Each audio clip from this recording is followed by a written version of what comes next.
We're here to celebrate our primary care networks and our federally qualified health centers who provide care to a great number of the people in Louisiana regardless of their ability to pay, and are really the framework for primary care for this state. We've had Medicaid expansion, 425,000 people have coverage now, 90,000 of them have gotten a primary care visit, in large part because our FQHC. So we're very proud of them, here to celebrate their work today. So we have about 1 million visits per year.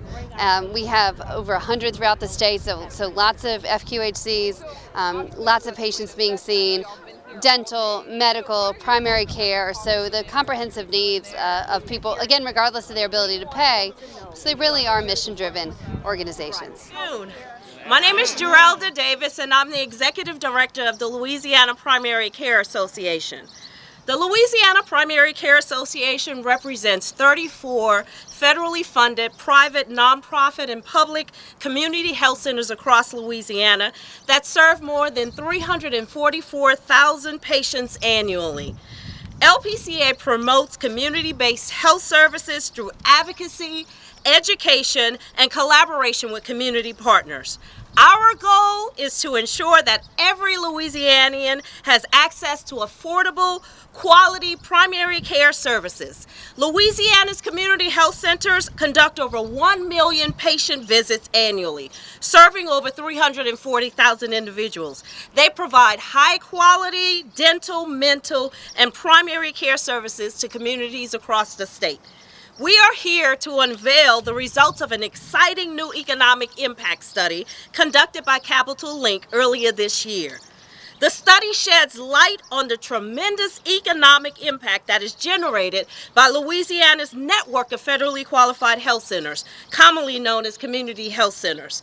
FQHCs have been shown to boost health outcomes while saving taxpayer money by emphasizing preventive care, keeping patients out of the emergency room, and practicing innovative, cost-efficient care. In 2015, Louisiana's 34 FQHC organizations stimulated a total economic impact of $504.9 million in Louisiana. As health centers continue to expand, their expenditures and corresponding economic impact will also grow.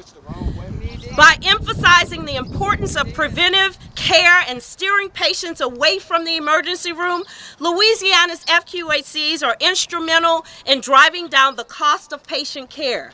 In 2015, Louisiana's FQHC served over, of course, 344,000 patients, and I want to emphasize that, resulting in an estimated annual savings of $434.9 million at a cost of $1,263 saved per patient. Louisiana's FQHCs generated 4,032 jobs in 2015, 2,300 direct jobs, and an additional 1,732 non-direct jobs. In fact, in some rural communities across Louisiana, the local FQHC is the largest employer. FQHCs generated $48.7 million in federal tax revenue and $9 million in state tax revenue. According to Capital Link, the report measured economic impact using M-Plan, which is an integrated economic modeling software. M-Plan generates multipliers by geographic region and by industry, combined with a county-state database. It is widely used by economics, state and city planners, universities, and others to estimate the impact of projects and expenditures on the local economy. This report, it confirms what Louisiana's FQHCs already know. Health centers bring enormous value to Louisiana's healthcare system. Louisiana's FQHCs not only provide primary care services to Louisiana's most vulnerable populations, but they serve as economic engines and save taxpayer money in the process. Thank you. My name is Dr. Chandra Williams. I have the distinct pleasure of serving as the president-elect of this fine organization, the Louisiana Primary Care Association. I have the awesome task and responsibility of representing 33 community health centers and their boards of directors. Louisiana's community health centers receive absolutely zero, no state general fund support for their work, yet they provide so much to the constituents of Louisiana. And we're seeing patients every day, irrespective of their socioeconomic status or their insurance status. All patients, we have the capability of serving clients regardless to their inability to pay. Our community health centers were instrumental in the recent success of our Louisiana Medicaid expansion rollout that happened as of July of 2015. And as a result, we have saved over $50 million in just the first year. Louisiana Community Health Centers serve 13.4% of the total Medicaid population and account for only 0.8%. I repeat, 0.8% of the state's total Medicaid expenditures. What is most exciting is that this is just the beginning. Next year, you're likely to see a much different, much better economic impact and the total savings as a result of Medicaid expansion. We are here to ensure that our state policymakers continue to support this incredible work. Adequate Medicaid payments are essential to health centers' viability and ability to innovate. Each health center's unique per-visit Medicaid payment is intended to cover the comprehensive set of services provided by the health center and covered by the Medicaid program. In addition to primary medical care, these services typically include dental services, mental health services, and pharmacy services, and so much more. If our clients don't have transportation, we provide transportation. If our clients don't know how to read, we help to make sure that they're able to read and understand the directions in the patient education that is distributed. So the job that you're seeing in our community health centers goes so much more than what the naked eye can account for. As our healthcare environment is threatened at the national level, we hope that our state continues to support and even enhances the ability of our health centers to provide high quality of care. And one more fact before I close is that we have greater than 60% of our health centers who are nationally accredited. We have over 90% who are currently using electronic medical records. So thank you for your time and your support today. Good afternoon, everyone. So primary care, just simply put, is the foundation of better health. Without you all, there's no way that the Medicaid expansion would have been the great success that we've had in this state. One of the things I hear that are negative about Medicaid expansion is you'll hear policymakers say, oh, well, you gave them a Medicaid card and why does it matter, right? No one will see them. Well, that's just frankly not true. What we've seen is that the 425,000 people that have had Medicaid, many of them never had coverage in their adult lives, that almost 90,000 of them have had a primary care visit, and many of them had a primary care visit at the FQHCs in our state. So I'm very proud to work with Geralda, with Chandra, with Gary, and with the incredible leadership that we have in primary care in this state. And together, I know we can make a difference. We've already seen lives saved. This year alone, we've had, as I said, almost 90,000 people who have had a primary care visit. 6,500 women had a mammogram. Over 100 women and their families have been diagnosed with breast cancer so that they can be treated. We've had almost 9,000 colonoscopies. We've had almost 90,000 primary care visits. So that is a testament to you all and the important work that you do to make sure that the people of this state are healthier every day. And I'm very, very proud to work with you and glad for your commitment to see everyone in this state, regardless of their ability to pay. So thank you, and extremely proud to work with you. I'm Dr. Gary Wilson. I'm the immediate past chair of the National Association of Community Health Centers. And for those of you who don't know it, we're serving currently 28 million people in this country. We are the largest primary care network in the country, serving 1 in every 13 patients in this country receive their care at a community health center, a far cry from where we started 50 years ago. And we meet the three tests that people always talk about in healthcare, the triple aim. We've increased the quality of care that we provide, we've increased access to care, and we've done it at a lower cost. We saved the Medicaid system nationally over $6 billion.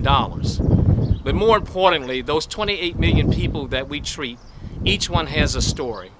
And Dr. Gee, just to reinforce what you said, when we expanded Medicaid in this state, and the last time I had the pleasure of standing next to you was when the governor, and I want to give him credit, John Bell Edwards, when he took he said during the campaign, when I take my hand off that Bible, the first thing I'm going to do is sign Medicaid expansion. Well, it wasn't quite that fast, but the next day he did. So the lives that he's touched, and I'm an internist, I still see patients. One of the most heart-wrenching things that we had prior to Medicaid expansion were people sitting in a room with us, with our certified application counselors, being told that if the governor had taken Medicaid, that they would have been covered. And it was a cruel conversation to have. But now, 1 year later, we're enjoying in our center, and I'm talking about Test Action Clinic, this is the lowest rate of uninsured that we've experienced in the 35 years I've been associated with Test Action Clinic. We've gone from a rate of 49% uninsured to 16%. And this is reflective nationwide. But more important than the numbers are the individual stories. I can't, because of HIPAA regulations, give names.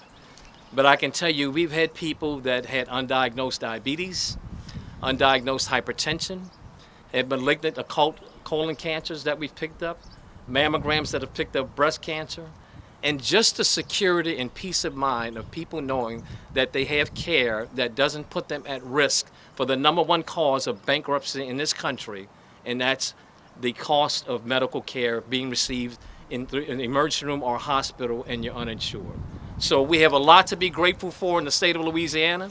I want to thank Dr. Gee and the governor again. We have work to be done. We want to make sure the legislature knows that if you go down the road that's being projected with the American Health Care Act, they didn't put an A in front of that. They didn't say all Americans. There's certain Americans that would be covered. We want to make sure that all the people that we treat, all the people, you know, your secretary of the top doc for all the people of Louisiana. This governor is governor of all the people of Louisiana. So we want to make sure that all the people in this state receive and deserve the right to health care that they were all given. And so we're going to do our part to make sure that the legislature understands the dangers of block granting, the dangers of not fixing or not continuing the essential benefits, particularly as it relates to pre-existing conditions.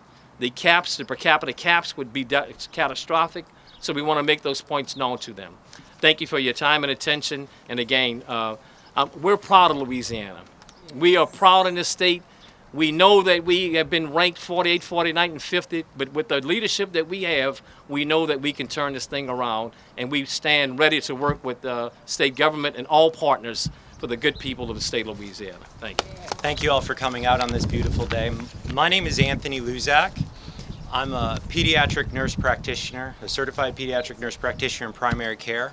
I'm here representing the many, many providers that care for patients at community health centers in this state. I've been asked by the LPCA to come and talk about why I work at a community health center. After training in New England, I came down to Louisiana because I wanted to be part of your beautiful culture here. I wanted the awesome food, all the great things we love about Louisiana, right? But I also wanted to be part of the solution to some of the things that Dr. Wilkes was talking about. I want to be part of going, not ranking ourselves from the bottom, but looking towards the top. And community health centers are the proven place to do that, because community health centers have been addressing the social determinants of health for decades in our country. Community health centers never turn patients away based on their ability to pay or their insurance status. We see everyone. And as a provider, I entered the profession to care for everyone. And community health centers share that mission. And community health centers do it in a way that brings the current standard of care, the current national expectations, the best care available in the country, to those in the population most in need. So we can provide the screenings that Dr. Gee talked about and actually save lives at a fraction of the cost of anywhere else.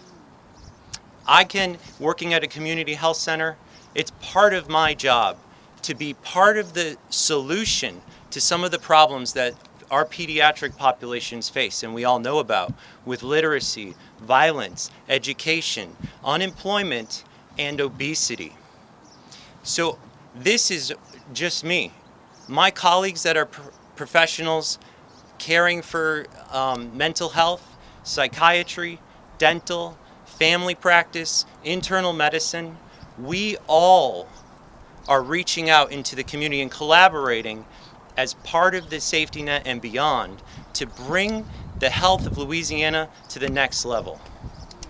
So I want to thank you for supporting community health centers, supporting our work together to bring the health of Louisiana's most vulnerable populations to a standard that is beyond where we typically look. So I want to thank you very much for coming out today. My name is Major Coleman. I'm born and raised in rural St. Helena Parish. My family makeup is about 8 children. It's 4 girls and 4 boys. I graduated from Southern University with an ME degree in mechanical engineering. And I grew up in an era where we didn't have community health centers. I had my grandmother, who lived to be 109 years, who doctored on me. She nursed me. And I can remember one time that I cut my leg, and we didn't go to the doctor. We didn't go to the hospital because I lived in the rural. So what she did was she took some I think it was spider webs and some stuff and some purple stuff and put on my leg and banded it up, and you could barely see the star today. So I'm here to tell you all about the value of the health centers, that's the value that the health center brings to my parish. And I'm here to speak for all of the board members. I am a board member and a patient. So I come from both ends of the spectrum. I grew up until I was 19, 20 years old when I came to Southern University. I had never gone to a dentist before in my life. So, of course, I had some bad things going on in my mouth. And I was blessed to get a job in my field. And this company hired me as a cooperative education student. And I found out that I had medical and dental care. So the first thing I did was I went and got my tooth fixed. So I could smile today because I got that snag out of my mouth because of going to the dentist. And back to my grandmother, the way she did dentist work is they put a string. It wasn't what we call floss. It was some stuff that she would tie it around your tooth, and she'd tell you to look over there, son, look over there, and she'd snatch it out. So the health centers that exist today, a child wouldn't have to grow up like that, and it kind of messed with my self-esteem to a point where I wouldn't smile. But once I got that tooth fixed, man, I was grinning off a storm. But so my grandmother's mother was a midwife, and you know, back in those days, midwife, I didn't know what it was. I thought she had 2 husbands. I thought she had one. So I've been around healthcare stuff all my life. And I thought she had 2 husbands. She was in between the 2 of them.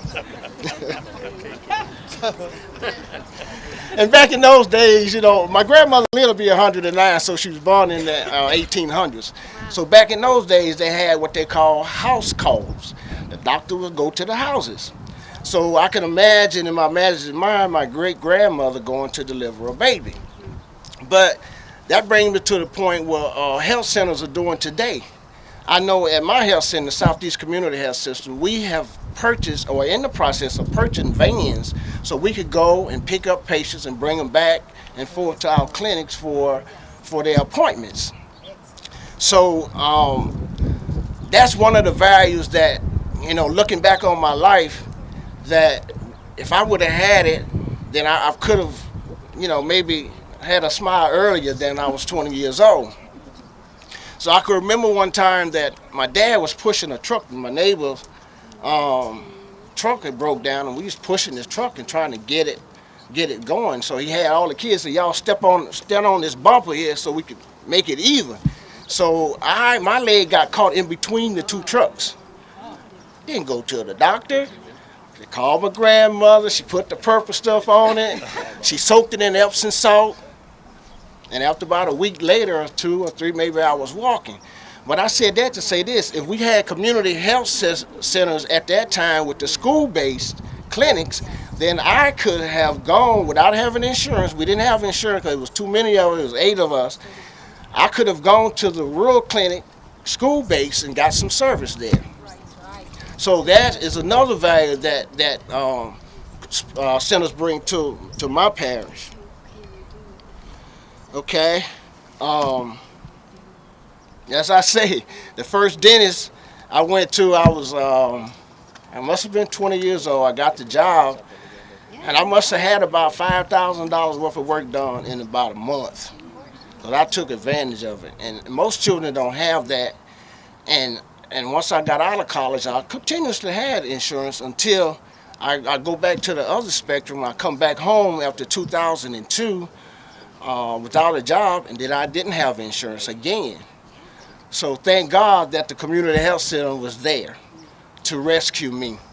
And I became an advocate, I became a board member, and a patient, all at the same time, because I love the vision, and I know the value that it would have in a person's life to be healthy.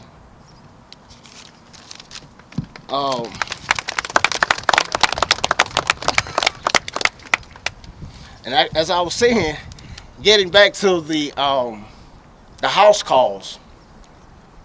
Now, my center has purchased what you call a mobile unit, where we are now going to the migrant workers, and we're taking it out in the community and doing things to try to improve the health of those people that's underinsured and the ones that's not insured.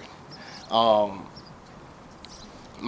vision there is to take care of everybody, to make sure everybody in the community has a medical home to go to. And I didn't know what a primary doctor, when I first come back home, they were saying, who is your primary doctor? I was like, I don't have a primary doctor. I just go somewhere where I can get some service.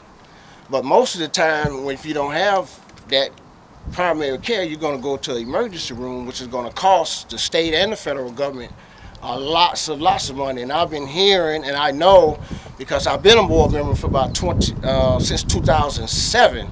So I know the impact and the economic impact that centers have economically. So, and as everybody's been saying before me, it creates jobs. I think we went, since I was there, we had like 30 employees. Now we are well over 100. So, and we serve 4 parishes. Excuse me. We serve 4 parishes. So, you know, we're on the move over there. And to imagine my parish without having a community health center, I just don't know, you know, where we would be. And I have the opportunity to be in the leadership role at my parish as an elected official. So I know the impact in other ways that most of my board members don't know, because I'm on the streets and everybody's asking me for help. You know, I can do everything. I can be a doctor. I remove dogs out of the yard when they die. You know, I get to hear everything, and I can really see the impact that community health centers are having in my parish.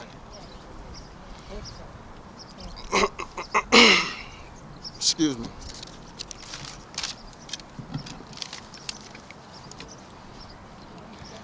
And as they were saying about not being able to pay for your services, we as a board, and I'm sure all of the health centers do the same thing, we have a sliding fee scale. And that scale is actually based on your family size and your income. So back in my days, we'd had that, we probably would have paid zero. Because, you know, we had 8 kids in the house and 2 parents. So that's like 9 family members living off about a $9,000 school. In my mind, we probably would pay zero.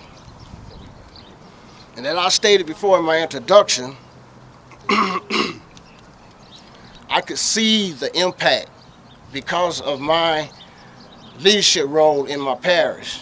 And I'm honored to serve.